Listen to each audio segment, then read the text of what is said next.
Hi hello అందరికీ welcome to Bhavani Kishore. ఈరోజు Punjabi curry చేశాను. టేస్ట్ చాలా బాగుంది.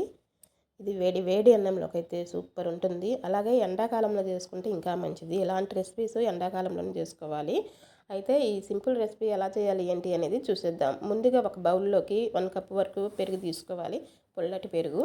అలాగే శనగపిండి కూడా తీసుకోవాలి. ముప్పావు కప్పు దాకా తీసుకున్నాను. నెక్స్ట్ సాల్ట్, కారం, ధనియాల పొడి, అలాగే పసుపు, నెక్స్ట్ వచ్చేసి ఇంగువ, అలాగే గరం మసాలా వేసి బిస్కెట్తో బాగా కలపాలి. లమ్స్ లేకుండా బాగా కలపండి.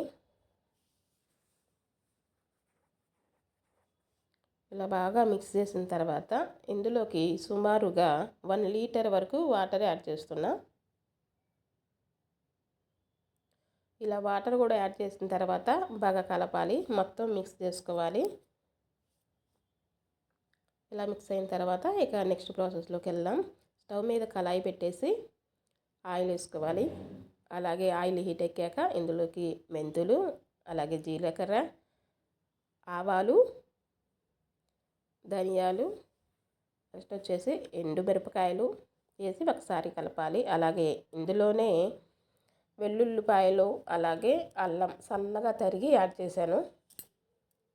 వీటిని ఒకసారి కలిపేసి ఇందులో సన్నగా తరిగిన ఉల్లిపాయలు కూడా యాడ్ చేసుకోవాలి. ఉల్లిపాయలు కూడా ఫ్రై అయిన తర్వాత ఇందులోనే కరివేపాకు వేసేసి ఒకసారి కలపండి. నెక్స్ట్ ఇలా ఈ తాలింపు ఫ్రై అయిన తర్వాత ఇందులోకి పచ్చిమిర్చి వేసి ఒకసారి కలిపేసి ముందే రెడీ చేసి పెట్టుకున్న కర్రీని యాడ్ చేసేసుకోవాలి. కర్రీ యాడ్ చేసిన తర్వాత మంచిగా మొత్తం కలిసేలాగా ఒకసారి కలిపేసి ప్లేట్ పెట్టి ఒక 10-15 నిమిషాలు ఉడకనివ్వాలి. అంటే మంచిగా దగ్గరికి రావాలన్నమాట. ఈ స్టేజ్లో ఉన్నప్పుడు సాల్ట్ సరిపడిందా లేదని ఒకసారి చెక్ చేసుకుంటే, సరిపడకపోతే యాడ్ చేసుకోవచ్చు.